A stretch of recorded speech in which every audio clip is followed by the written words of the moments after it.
செய்வோம். அன்பும் இரக்கமுள்ள தகப்பனே, பரலோக தகப்பனே, மகிழ்ச்சியான இந்த காலை வேலைக்காக நன்றியோடு ஸ்தோத்திரிக்கிறோம். நான் நிற்பது நிர்மூலமாகாமல் இருப்பதும் கர்த்தருடைய கிருபையே. நம்முடைய இரக்கங்களுக்கு முடிவில் அவை காலத்தனும் புதிதாக இருக்கிறதுக்காக ஸ்தோத்திரம். பகலிலே காணப்பட்ட எல்லா விக்கனங்களுக்கும், இரவிலே காணப்பட்ட எல்லா பயமுறுத்தல்களுக்கும் கர்த்தர் எங்களை காத்தீர். அதுக்காக ஸ்தோத்திரிக்கிறோம். எங்கள் வலது பக்கத்திலே எங்களுக்கு நிழலாக இருக்கிறீர். பகலில் வெயிலாகிலும் இரவிலே நிலவாகிலும் உங்களை சேதப்படுத்தாது என்று சொன்ன நம்முடைய வார்த்தையின்படியே எங்களை காத்து வந்த கிருபைக்காக என்னோடு ஸ்தோத்திரிக்கிறோம். அநேக வியாதிகள், அநேக இக்கட்டுகள், அநேக மரண பள்ளங்கள், அநேக பிசாசின் தந்திரங்கள், மனித முயற்சிகள், தேவையற்ற எதிராளிகள், இவைகள் மத்தியிலே நாங்கள் வாழ்ந்து வருகிறோம். எங்கள் பலவீனங்களிலே கர்த்தருடைய பலன் பூர்ணமாய் விளங்கினதற்காக என்னோடு ஸ்தோத்திரிக்கிறேன். கண்ணீரோடு கூட விதைக்கிறவர்கள் அநேகர் உண்டு ஆண்டவரே. அடியின் மேல் அடி யோபுவை போல வாங்கி கொண்டிருக்கிறவர்கள் உண்டு. குழந்தை இல்லாமல் யாக்கோபை போல் ஈசாக்கை போல, ரெபேக்காலை போல குழந்தை இல்லாமல், ஆகாரை போல குழந்தைக்காக அழுகிறவர்களாக இருக்கிறவர்கள் உண்டு. அன்னாலை போல நாச்சியாரிடத்தில் நிந்தைகளை அனுபவித்தவர்கள் உண்டு. இப்படிப்பட்டவர்கள் மத்தியிலே நாங்கள் வாழ்ந்து கொண்டிருக்கிறோம் கர்த்தாவே. ஆனாலும் நீர் அவ்வப்போது ஏற்ற வேளையில் எங்களுக்கு எல்லாவற்றையும் நேர்த்தியாக செய்து வருகிற கிருபைக்காக நன்றியோடு ஸ்தோத்திரிக்கிறோம். ஒவ்வொரு நாளும் ஒரு போராட்டத்தின் வழியாக நாங்கள் கடந்து போகிறோம். ஒரு நாளை முடிக்கும் முன்பு பல போராட்டங்களை சந்திக்கிறோம், பல இன்னல்களை சந்திக்கிறோம், பல வித்தியாசமான மனிதர்களை சந்திக்கிறோம். சந்தோஷம், சமாதானம், மகிழ்ச்சி என்பதே எங்கள் வாழ்க்கையில் ஒரு பெரிய கேள்வியாக இருக்கிறபடினால அதன் சூழல் மத்தியில் எங்களை உயிரோடு வைத்திருக்கிற தயவுக்காய் ஸ்தோத்திரம். இயேசுவின் நாமத்தில் செபிக்கிறோம் நல்ல பிதாவே, ஆமென். என்னை மறவா இயேசுநாதா, உந்தன் தயவால் என்னை நடத்தும் இந்த பாடலை பாடும். என்னை மறவா இயேசுநாதா, உந்தன் தயவால் என்னை நடத்தும். என்னை மறவா இயேசுநாதா, உந்தன் தயவால் என்னை நடத்தும். வல்ல ஜீவ வாக்குதத்தங்கள் வரைந்தனக்காய் ஈந்ததாலே ஸ்தோத்திரம். வல்ல ஜீவ வாக்குதத்தங்கள் வரைந்தனக்காய் ஈந்ததாலே ஸ்தோத்திரம். ஆபத்திலே அரும் துணையே, பாதைக்கு நல்ல தீபமிதே. ஆபத்திலே அரும் துணையே, பாதைக்கு நல்ல தீபமிதே. என்னை மறவா இயேசுநாதா, உந்தன் தயவால் என்னை நடத்தும். பயப்படாதே வலங்கரத்தாலே பாதுகாப்பேன் என்றதாலே ஸ்தோத்திரம். பயப்படாதே வலங்கரத்தாலே பாதுகாப்பேன் என்றதாலே ஸ்தோத்திரம். பாசம் மேல் நீர் வைத்ததினால் பறிக்க இயலாதே வரும் என்னை. பாசம் மேல் நீர் வைத்ததினால் பறிக்க இயலாதே வரும் என்னை. என்னை மறவா இயேசுநாதா, உந்தன் தயவால் என்னை நடத்தும். திக்கற்றோராய் கைவிடேனே, கலங்கிடீரே என்றதாலே ஸ்தோத்திரம். திக்கற்றோராய் கைவிடேனே, கலங்கினீரே என்றதாலே ஸ்தோத்திரம். நீரறியா யாதும் நேரிடா, என் தலை முடியும் எண்ணினீரே. நீரறியா யாதும் நேரிடா, என் தலை முடியும் எண்ணினீரே. என்னை மறவா இயேசுநாதா, உந்தன் தயவால் என்னை நடத்தும். உன்னை தொடுவோன் என் கண்மணியை தொடுவதாக உரைத்ததாலே ஸ்தோத்திரம். அக்கினியின் மதிலாக அன்பரே என்னை தாங்கிடுமே.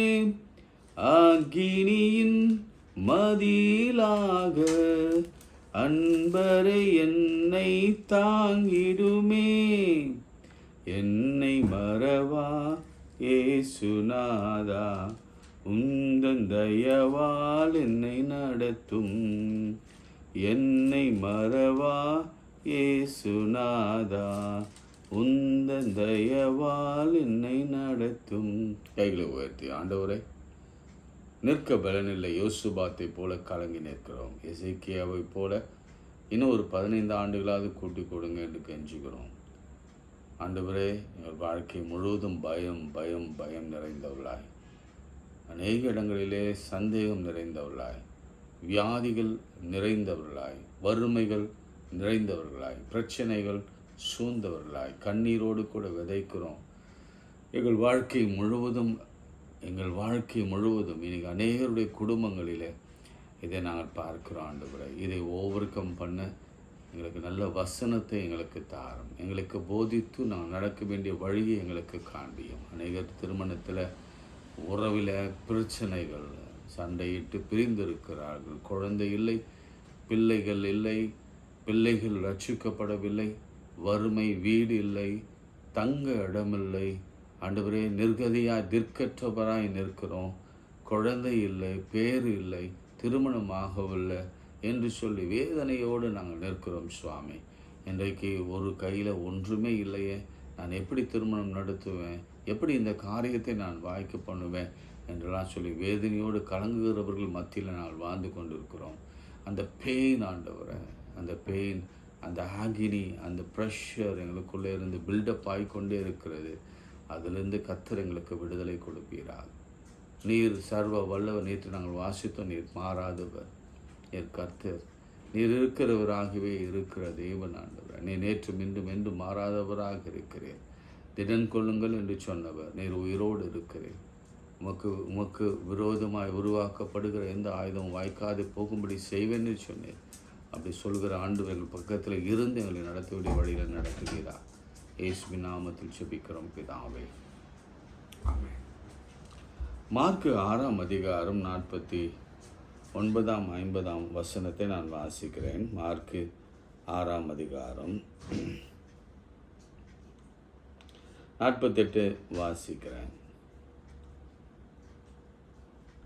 அப்பொழுது காற்று அவருக்கு எதிர்த்திருந்தபடியால் அவர்கள் தண்டு வலிக்கிறதில் வருத்தப்படுகிறதை அவர் கண்டு ராத்திரியிலே 4ஆம் ஜாமத்தில் கடல் மேல் நடந்து அவரிடத்தில் வந்து அவர்களை கடந்து போகிறதை போல காணப்பட்டார். அவர் கடல் மேல் நடக்கிறதை அவர்கள் கண்டு ஆவேசம் என்று எண்ணி சத்தமிட்டு அலறினார்கள். அவர் எல்லாரும் அவரை கண்டு கலக்கமடைந்தார். உடனே அவர் அவளோடு கூட பேசி, திடன் கொள்ளுங்கள், நான் தான், பயப்படாதிருங்கள் என்றார். நான் தான் என்று நான் சொன்னேன், அன்றைக்கே சொன்னேன்ல, இருக்கிறவராகவே இருக்கிறேன் என்ற அர்த்தம். ஐ ஆம் த லார்ட் அப்படின்ற அர்த்தம். பயப்படாதீங்க. சாயங்காலமான போது படவில் நடுக்கடல் இருந்தது. அவர்களோ கரையிலே தனிமையாக இருந்தார். நடுக்கடலிலே அவங்க தண்டு வடிக்கிறத ரொம்ப கஷ்டப்பட்டாங்க. வாழ்க்கை என்னும் பயணத்தில் ஒரு கரையிலிருந்து இன்னொரு கரைக்கு நாம் செல்வது தான் வாழ்க்கை. அல்லது இங்கே பிறப்பிலிருந்து இறப்புக்கு போவது வாழ்க்கை. சிலர் கல்வி படிப்பு முடிக்கணும், வேலைக்கு போகணும், அது ஒரு கரை. வேலைக்கு போனோம்னா திருமணம் வரணும், அது ஒரு கரை. அது திருமணமானால் குழந்தை பிறக்கணும், அது ஒரு கரை. குழந்தைனா குழந்தையுடைய குழந்தைகளை பார்க்கணும், பிள்ளைகளின் பிள்ளைகளை பார்க்கணும். இதெல்லாம் கரைகள் நமக்கு. நம்ம ஆஃப் வே த்ரூ இருக்கிறோம். ஒரு 40 வயதில், 40, 50 வயதில், 30 வயதில் நிற்கிறோம். இந்த கடல் பரப்பளவு நீங்கள் எடுத்துக்கொள்ளுங்களேன். அதில் மிடில் ஒருத்தர் சிக்கிட்டு அங்கே இரவு முழுவதும் ஒரு அடி கூட நகர முடியாமல் ஒரே இடத்துல சுழண்டு சுழண்டு சுழண்டு சுழண்டு நிற்கும் பொழுது தண்டு வலிக்கிறாங்க. எடுத்த முயற்சிகள்லாம் சரிதான். தண்டு வலிக்கிறாங்க, காற்று எதிர்பார்த்து பாய்மரத்தை கட்டுறாங்க, தங்களுடைய ஸ்கில் எல்லாம் வெளிப்படுத்துகிறாங்க. ஆனாலும் ஒரு அடி கூட எடுத்து வைக்க முடியாமல் படுகையில்.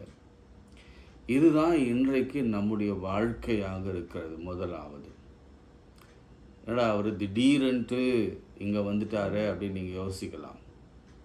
நான் முடிவில் எங்கே போய் முடிக்க போகிறேன்னு உங்களுக்கே தெரியும். இன்னைக்கு அப்படிப்பட்ட ஒரு சூழ்நிலை தான் என்னுடைய சூழ்நிலையும் உங்களுடைய சூழ்நிலையும் தான். எதுவுமே கம்ப்ளீட் ஆகலை.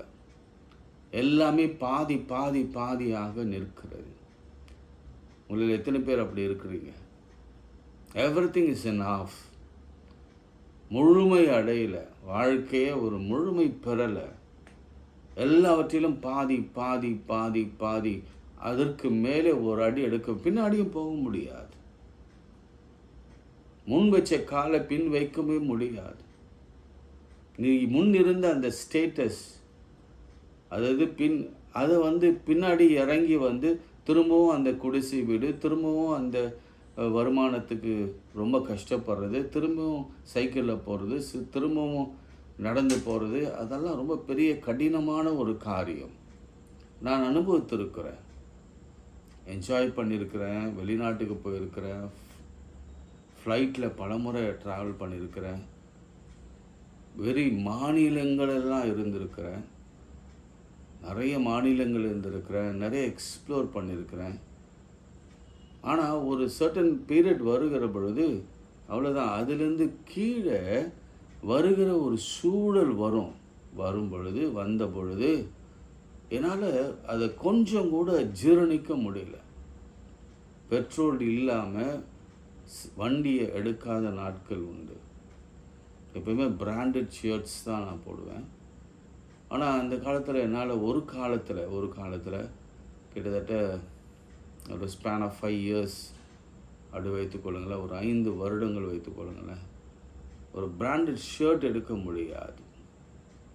நல்ல பிராண்டட் ஷூஸோ செப்பல்ஸோ வாங்க முடியாது. பிள்ளைகளை வளர்க்க அவ்வளோ பெரிய கஷ்டம். இதெல்லாம் ஒரு சாட்சியாக நான் உங்களுக்கு சொல்கிறேன். பிள்ளைகளுக்கு பால் பவுடர் வாங்கணும், அவங்களுக்கு ஆன்டிபயோட்டிக் கொடுக்கணும் அல்லது வேக்சின் போடணும் அப்படின்னா அவ்வளோ கஷ்டப்பட்டோம். யாராவது எங்கள் பெற்றோரை ஆப்வியஸ்லி எதிர்பார்த்துருந்தேன். அவங்க தான் உதவி செய்தாங்க. அவங்கள என்னால் மறக்கவும் முடியாது. நான் விழுந்த சமயங்களெல்லாம் கர்த்தர் அவர்களை கொண்டு தான் என்னை போஷித்தார்னு வைத்துக்கொள்ளுங்களேன். ஆனாலும் ஒரு சர்டன் பீரியடுக்கு அப்புறம் திருமணமாகி 2 குழந்தைகள் இருக்கும்போது திரும்பவும் பெற்றோரிடத்தில் போய் நிற்பது என்பது கொஞ்சம் அவமானம்தான். ஈவன்தோ அவங்க பெற்றவர்களாக இருந்தாலும் அவங்களுக்கு அந்த மனதில் ஒரு சின்ன காயம் கூட இல்லாமல் அல்லது சின்ன வருத்தம் கூட இல்லாமல் அவங்க உதவி செய்ய காத்திருக்கிறாங்க. ஆனாலும் நமக்கு மனதளவில் அவ்வளோ பெரிய போராட்டம். இன்றைக்கி இதை ஏன் நான் சொல்ல வந்தேன்னு எனக்கே தெரியல. ஏன் அதை நான் யாவது உங்களுக்கு சொல்லுகிறேன். ஒருவேளை என்னை போல் நீங்கள் யாராவது வாழ்க்கையை தொலைத்து போய் வாழ்க்கை எதிர்காலமே பயமாக இருக்குது அப்படி நினச்சிருந்தீங்கன்னா இன்றைக்கு இது உங்களுடைய நாளாகத்தான் இருக்க வேண்டும். வியாதி எடுத்துக்கொள்ளுங்களேன், அவ்வளோதான், பாதி வரைக்கும் வந்துட்டோம். இனி மீதி கடக்கவே பயம். ஐயோ என்ன நடக்க போகுதுன்னே தெரியலையே, வாழ்க்கையை என்ன நமக்கு கொடுக்க போகிறது தெரியலையே, இன்னும் புதிய புதிய அனுபவங்கள் என்னவென்று தெரியலையே என்ற ஒரு கலக்கமும் பயமும் இருக்கிறது. அப்போது ஆண்டவர் வழியாக கடந்து போவதை போல அவர் போனார். அது ஏன் அப்படின்னு நீங்களே புரிஞ்சுக்கோங்க. எல்லாரும் அவரை ஆவேசம் என்றார்கள். ஆவேசம்னா பேய் பிசாசு என்றார்கள். ஆனால் இயேசுவோ அவரை கண்டு அவரிடத்தில் திடன் கொள்ளுங்கள், டேக் கரேஜ், டேக் ஹார்ட், நான் தான், பயப்படாதிருங்கள் என்றார். அவர்கள் இருந்த படவில் ஏறினார். அப்பொழுது காற்று அமர்ந்தது. அதனாலே அவர்கள் தங்களுக்குள்ளே மிகவும் பிரமித்து ஆச்சரியம் அடைந்தார்கள். மத்தேயு 14ஆம் அதிகாரம் 27ஆம் வசனம். மத்தேயு 14ஆம் அதிகாரம் 27ஆம் வசனம். உடனே இயேசு அவளோடு பேசி, திடன் கொள்ளுங்கள், நான் தான், பயப்படாதிருங்கள் என்றார். சேம் நிகழ்ச்சி, ஆனால் இன்னொரு அடிஷ்னலாக ஒரு காரியம் இருக்கும். பேதுரு அவரை நோக்கி, ஆண்டவரே நீரே ஆனால், நம்மளை மாதிரி ஒரு அவபக்தி உள்ளன்னு வச்சுக்கோங்களேன், சந்தேக புத்தி உள்ள பேதுரு என்ன செய்கிறாரு, அது நீரே ஆனால் நான் ஜலத்தின் மேலே நடந்து உம்மிடத்தில் வர கட்டளையிடும் என்றார். அவனுக்கு ஒரு பெரிய ஆசைலாம் இல்லை, மிராக்கிள் ஒர்க் பண்ணணும் செய்யணும் அப்படின்லாம் எண்ணம் கொஞ்சம் கூட இல்லை. அவனுக்கு என்னன்னா, நான் உங்ககிட்ட வரணும், நீங்கள் இயேசுவாக இருந்தால் நான் உங்களிடத்தில் வர வேணும். அப்போ ஆண்டவர் சொன்னார், அதற்கு வா என்றார். அப்பொழுது பேதுரு படவை விட்டு இறங்கி இயேசுவிடத்தில் போக ஜலத்தில் மேல் நடந்தான். காற்று பலமாக இருக்கிறதை கண்டு பயந்து அமிழ்ந்து போகையில், ஆண்டவரே என்னை ரட்சியும் என்று கூப்பிட்டான். உடனே இயேசு கையை நீட்டி அவனை பிடித்து, அற்ப விசுவாசியே, ஏன் சந்தேகப்பட்டாய்? அவர் படவில் ஏறின உடனே காற்று அமர்ந்தது. ரீசெண்டாக ஒரு பாட்டு கேட்டேன். நான் கிரிட்டிசைஸ் பண்ண விரும்பலை, தயவுசெய்து நீங்கள் அதை மனதில் எடுத்துருங்க. ஆனால் நான் கரெக்ட் பண்ண வேண்டிய இடத்துல நான் இருக்கிறேன். ஒரு ஹிட் சாங்கு, அது எப்படி தான் இருக்கும், நீந்த தெரிந்த மீனவனாய் இருந்தும் நீர் வர நான் காத்திருந்தேன் அப்படின்னு சொல்லி இந்த நிகழ்ச்சியை வச்சு அந்த ரைட்டர் எழுதியிருப்பார். நீந்த தெரிந்த மீனவனாய் இருந்தும் நீர் வர நான் காத்திருந்தேன். இங்கே சூழ்நிலை அப்படி இல்லை. காற்று பலமாக அடிக்குது. நீங்கள் முன்னாடி பார்த்தீங்கன்னா உங்களுக்கு தெரியும், கடலின் மேல் நடந்து எதிர்காற்றானபடியால் அலைகளினாலே அளவப்பட்டது. ரொம்ப அலைகள் படு நடுக்கடலிலே சேர்ந்தது. அலைகளிலே நீந்தெல்லாம் முடியாதுங்க, தயவுசெய்து சொல்கிறேன். இந்த பாட்டை நீங்கள் கேட்பீங்க, உண்மையாகவே கேட்பீங்க. அப்போது நீங்கள் தயவுசெய்து கொஞ்சம் உங்கள் கற்பனையை கொஞ்சம் தூண்டுங்க. கடலில் நீங்கள் எப்பயாவது போயிருக்கீங்களா? அலைக்குள்ளே எப்பயாவது இருந்திருக்கிறீங்களா? அலைகள் நடுவே இருந்திருக்கீங்களா? ஒரு தடவை படிக்கும் பொழுது NITயில் நான் கம்ப்யூட்டர் படித்தேன். ரொம்ப ஆதி காலத்தில் நான் அப்போ முடிச்சிருந்தா அப்போ ஒரு என்னன்னா, எனக்கு ஐயர் ஊழியம் கிடைக்கல. வேணால் நிறைய அப்ளை பண்ணதுனால எனக்கு கிடைக்காம போச்சு. வயசும் சின்ன வயசில் கொடுக்க மாட்டேன். நாங்கள் டிகிரி முடித்த பிறகுலாம் தரமாட்டோம், ஒரு 26 27 வயசில் தான் அவங்களுக்கு கொடுப்போம்னு சொல்லி ஒரு கான்ஸ்டியூஷன் போட்டாங்க. நான் அப்போ சொன்னேன், சரி ஆண்டவர் எனக்கு இதுக்கு ஆண்டவருக்கு ஒப்பு கொடுக்கல, ஆண்டவர் எனக்கு இதுக்கு அனுமதி கொடுக்கல. கம்ப்யூட்டர் சேரலாம். NIT அப்போ இங்கே நுங்கம்பாக்கத்தில் இருந்தது. அப்போ தான் பேசிக் கோபால் அந்த மாதிரியான ஒரு பேசிக் கம்ப்யூட்டரே அப்போ தான் இந்தியாவுக்குள்ளே வருது. இந்த பெரிய மானிட்டர் வச்சு, கீபோர்டு வச்சு, டெஸ்க்டாப் வச்சு, கம்ப்யூட்டரே ரேர் கமாடிட்டி, வாங்கவே முடியாது. லைப்ரரியில் இருக்கும். இங்கே ஒரு 3 மெஷின் இருக்கும். அந்த காலத்தில் நான் சொல்கிறேன். அது ஏன் அந்த காலம் சொன்னேன், அந்த காலத்தில் ஒரு வேளை நான் கம்ப்யூட்டர் படித்து முடித்திருந்தால், அன்றைக்கி எங்களோடு படித்தவங்க எல்லாரும் அப்ராடில் தான் இருக்கிறாங்க. எல்லாரும் அப்ராட் போயிடும். அப்போ பேசிக்காக ஏதாவது ஒரு பேசிக் லாங்குவேஜ் தெரிஞ்சாலே போதும், வெளிநாட்டுக்கு ஈஸியாக போயிடலாம். என்னுடைய ஆசையும் அதான் இருந்துச்சு, நம்ம வெளிநாட்டுக்கு போயிடணும், நமக்கு ஊழியத்தின் அழைப்பு இல்லை அப்படின்னு சொல்லி சொன்னாங்க. அந்த சமயத்தில் நாங்கள் அங்கேருந்து ஒரு மகாபலிபுரத்துக்கு ஒரு சின்ன ட்ரிப் ஒன்று போனோம். இதை சொல்லிட்டு வர்றதுக்கான காரணம் இருக்குது, அது சாட்சி தான். அது என்னால் படிக்க முடியல. அப்போயே 15,000 ரூபாய் அந்த நேரத்தில் கட்டினது. 15,000 ரூபாய்னா எத்தனை லட்சம் இப்போது அப்படின்னு சொல்லி நீங்கள் யூகித்து கொள்ளலாம். அந்த காலத்தில் 80, 90, 91 அந்த மாதிரி சமயத்தில் நினச்சிக்கோங்களேன். இப்போ எவ்வளவுன்னு வச்சுக்கோங்க. 15,000 ரூபாய்க்கு அப்போது ஒரு 10 ஏக்கர் நிலமே வாங்கிட்டு இருக்கலாம். அந்த மாதிரி ஒரு பெரிய காசு அது. ஒரு 15,000 ஒரு சின்ன பிளாட்டு காலி மனை வாங்கிடலாம். ஸோ அந்த மாதிரியான ஒரு காலகட்டத்தில் அநியாயமாக செலவு பண்ண காசு அது. இதை ஏன் சொல்ல வரேன்னா, அப்போது அந்த மகாபலிபுரம் போயிருந்தபோது நான் கொஞ்சம் துரு கேஸுன்னு வச்சுக்கோங்களேன். கடலில் நீந்த போயிட்டோம். மகாபலிபுரம் ரொம்ப பெரிய டீப் வாட்டர்லாம் இல்லை. நான் ஸ்விம் பண்ணிகிட்டே இருந்தேன். கிட்டத்தட்ட ஒரு 20-30 அடியில் ஸ்விம் பண்ணிகிட்டு இருந்தேன். என்னோட கூட ஃப்ரெண்ட்ஸ் எல்லாம் கூட ஸ்விம் பண்ணிகிட்டு இருந்தாங்க. திடீரென்று நான் நடந்துகிட்டே இருக்கிறேன். நடக்கிற டிஸ்டன்ஸ் தான், இடுப்பளவு தண்ணி நடக்கிறேன். திடீரென்று ஒரு பள்ளம் வந்தது. ஒரு சுழல் மாதிரி ஒரு பள்ளம். கால் உள்ளே போச்சு. உள்ளுக்குள்ளே ஒரு கரண்ட்டு அப்படியே இழுத்தது. அப்படி நான் உள்ளே போகிறேன். எனக்கு அவ்வளோ நீஞ்சல் தெரியும். நான் சின்ன வயசுலேருந்தே கிணற்றில் நீச்சல் அடிக்க கற்றுக்கொண்டவன். நான் நல்லா நீச்சல் அடிப்பேன். உள்ளே போயிட்டு ரொம்ப நேரம் தங்கியிருந்து அப்போ அந்த கேம்ஸ்லாம் விளையாடுவோம். அவ்வளோ ட்ரை பண்ணுறேன். என்னால் முடிந்த அளவுக்கு என் கையை ஸ்விங் பண்ணி காலை உதச்சி ட்ரை பண்ணுறேன். ஒரு இம்மி கூட என்னால் மேலே வர முடிந்ததை தவிர அசைய முடியல. அந்த இடத்த விட்டு நகர முடியல. எசப்பா, வந்த வார்த்தை அதுதான், வேறு ஒன்றும் தெரியல. தெரிஞ்சிச்சு, இழுக்க போதுன்னு தெரிஞ்சிச்சு. உள்ளே போகிறோம். உள்ளே போனால் காலி.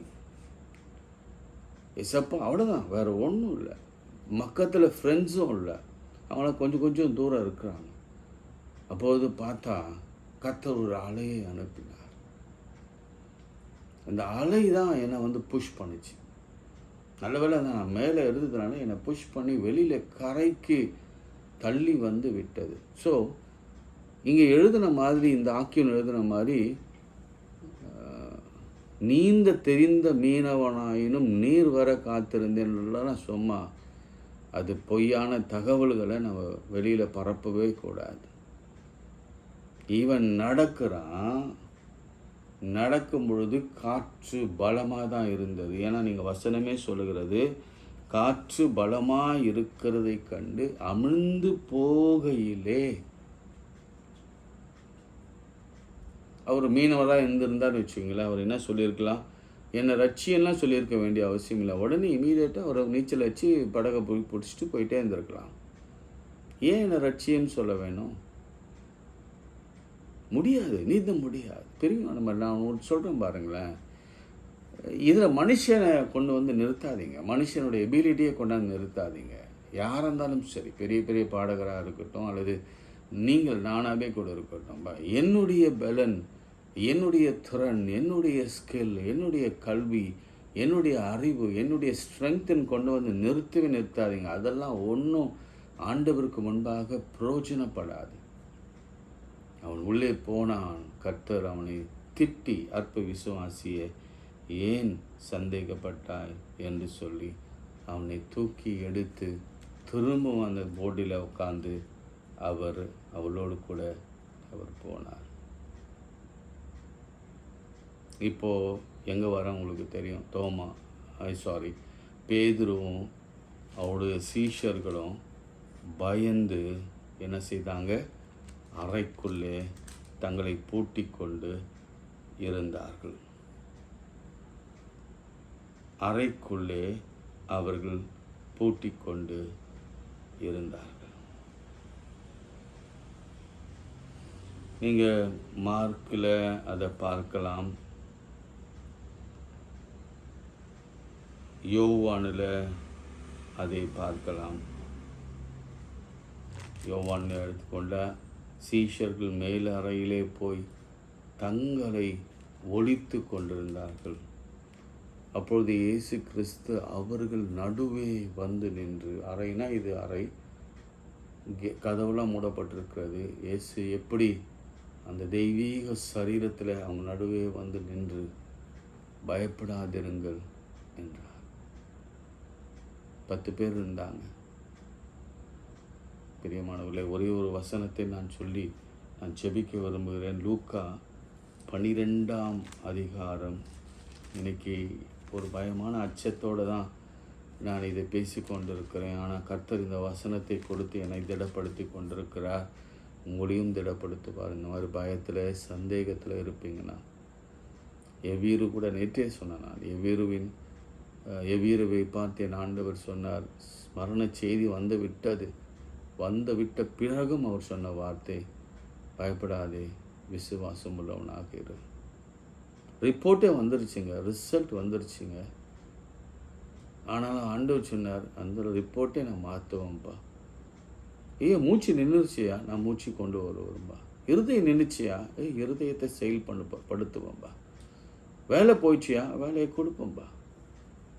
திருமணத்தில் நான் நடத்தி வைப்பேன்பா. கடன்யா அல்லது நான் திருப்பி கொடுப்பேன்பா. கவலைப்படாத, பயப்படாத, எதுக்கும் பயப்படாத. வியாதியா இப்போ இனிதான் தெரில, ஒரு மாதிரி இருக்கையா, கவலைப்படாத, ஸ்ட்ரென்த் தருவேன். 12ஆம் அதிகாரம் லூக்கா 7ஆம் வசனம். லூக்கா 12ஆம் அதிகாரம் நமக்கு எல்லாருக்கும் தெரிந்த ஒரு வசனம் தான். 7ஆம் வசனம். உங்கள் தலையில் உள்ள மயிர்கள் எல்லாம் எண்ணப்பட்டு இருக்கிறது, ஆகையால் பயப்படாதிருங்கள். அல்லேலூயா சொல்லுங்க. உங்கள் தலையில் உள்ள மயிர்கள் எல்லாம் எண்ணப்பட்டிருக்கிறது, ஆகையால் பயப்படாதிருங்கள். அப்படின்னா இங்கே இருக்கிற ஒரு முடி கீழே விழணும்னா கூட ஆண்டோடைய அனுமதி இல்லாமல் நம்ம டெய்லி சீவுறோம், சீப்பத்து சீவுறோம். சீவும் போது அந்த கோம்பில் பல முடிகள் வரும். அந்த ஒரு முடி கூட அவருடைய அனுமதி இல்லாமல் அந்த போஸ்ட்லேருந்து அந்த அந்த அந்த கேப்லேருந்து வெளியே வராது, ஆண்டோடைய அனுமதி இல்லாமல் வராது. அப்போ எவ்வளோ மைன்யூட்டாக ஆண்டவர் நம்மை காப்பாற்றுகிறார் பாருங்கள். எவ்வளோ மைன்யூட். அந்த ஹேர் போஸ்ட் பார்த்துருப்பீங்களா? இந்த முடியிலுடைய அந்த அந்த கண் தலையில் மொட்டடிச்சா அவங்களுக்கு தெரியும். அந்த கண் வழியாக தான் அந்த மில்லிமீட்டர் கணக்கில் அந்த ஏர் வெளியே வரும். அந்த மில்லிமீட்டர் அளவுக்கு உங்களை பாதுகாக்கிற தேவன் அவர் நம்மோடு இருக்கிறார். அநேக அடைக்கலான் குருவிகளை பார்க்கிலும் நீங்கள் விசேஷித்தமாக இருக்கிறீர்கள். அன்றியும் நான் உங்களுக்கு சொல்லுகிறேன், மனுஷருக்கு முன்பாக அறிக்கை பண்ணுகிற எவனும் அவருடைய மனுஷகுமாரன் தேவருக்கு முன்பாக அறிக்கை பண்ணுவான். யாருக்கு சொல்லப்பட்ட வசனம் தெரியுமா? ஆண்டவருடைய வசனத்தை சொல்கிறவங்களுக்கு ஆண்டவர் கொடுத்த ஒரு மாபெரும் வாக்குத்தத்தம். உங்கள் தலையில் இருக்கிற முடிகள் எல்லாம் எண்ணப்பட்டிருக்கிற ஊழியக்காரர்களுக்கு பொதுவாகவே, சாட்சி சொல்கிறவங்களுக்கு பொதுவாகவே, ஆண்டவருடைய வசனத்தை கவனித்து கேட்குறவங்களுக்கு பொதுவாகவே, ஆண்டவருக்கு கீழ்ப்படுகிறவங்களுக்கு பொதுவாகவே ஆண்டவர் சொல்லுகிற வார்த்தை என்னென்னா, நீங்கள் எனக்கு சாட்சியாக இருந்தால் நான் பரலோகத்தில் இருக்கிற தேவனிடத்தில் உங்களை குறித்து நான் சாட்சி கொடுப்பேன் என்று ஆண்டவர் சொல்லுகிறார். ரெவல்யூஷன் 1:17 1:17 வசனம். அவரை கண்டபோது செத்தவனை போல பாதத்தில் விழுந்தேன். அப்பொழுது அவர் தம்முடைய வலது கரத்தை என் மேல் வைத்து என்னை நோக்கி, பயப்படாதே, நான் முந்தினவரும் பிந்தினவரும் உயிருள்ளவருமாய் இருக்கிறேன். மரித்தேன், ஆனாலும் இதோ சதா காலங்களில் உயிரோடு இருக்கிறேன். ஆமேன். நான் மரணத்திற்கும் பாதாளத்திற்குரிய திறவுகோலை உடையவளாய் இருக்கிறேன். யோவானை பார்த்து சொன்னார். சோமண்டாம். அங்குள்ள ஆண்டவரே, இந்த நல்ல வேலைக்கான நன்றியோடு ஸ்தோத்திரிக்கிறோம். பல கலக்கங்கள் மத்தியிலே நின்று கொண்டு வந்தோம். ஆனாலும் கர்த்தர் எனக்கு வேண்டிய செய்தியை கொடுத்து ஸ்தோத்திரம். ஆண்டவரே, இந்த ஊழியத்தை நடத்துகிற பிள்ளைகள், இங்கே இருக்க சொல்லப்படுகிற சாட்சிகள் எல்லாம் எத்தனையோ சாட்சிகளை உருவாக்கி கொண்டிருக்கிறது. அதற்கு உதவி செய்கிற பங்காளர்களை விசேஷமாய் ஆசீர்வதியும். 5 அப்பம் 2 மீனை கொண்டு இவ்வளோ பெரிய காரியங்களை செய்த ஒரு சிறுவன் கையில் இருக்கிற 5 அப்பம் 2 மீன். அந்த மாதிரி சிறுக விதைக்கிறவர்களை வைத்து பெரிய காரியங்களை செய்வீராக. மாத்திரமல்ல ஆண்டவரே, இந்த ஊழியத்தில் எங்கள் குடும்பத்தை விசேஷமாய் கண்ணோக்கி பாரும். பல உபத்திரவங்கள், வேதனைகள், கண்ணீர்கள், பயங்கள் மத்தியில், சஞ்சலங்கள், கேள்விகள் மத்தியில் நாங்கள் கடந்து போனாலும் கர்த்தர் எங்களுக்கு அடைக்கலமும் பெலனும் ஆபத்து காலத்தை அனுகூலமாக தெரியாது. ஊழியக்காரனுக்கே கொடுத்த உன்னதமான வாக்குத்தத்தம் என்னன்னா, உன் தலையில் இருக்கிற முடிகள் எல்லாம் எண்ணப்பட்டிருக்கிறது, ஆகையால் பயப்படாதிருங்கள். அவைகளை காட்டிலும் நீங்கள் விசேஷமானவர்கள் அல்லவா? அடைக்கலான குருவிகளை காட்டிலும் நீங்கள் விசேஷமான ஆனவர்கள் அல்லவா? ஆண்டவரே, எவீரை போல பயந்து நின்றாலும், பேதுருவை போல எங்களுக்கு வேதனையில், மரணத்தில், ஆழத்தில் போனாலும் என் தேவன் எங்களை தூக்க வல்லவராக இருக்கிறேன்.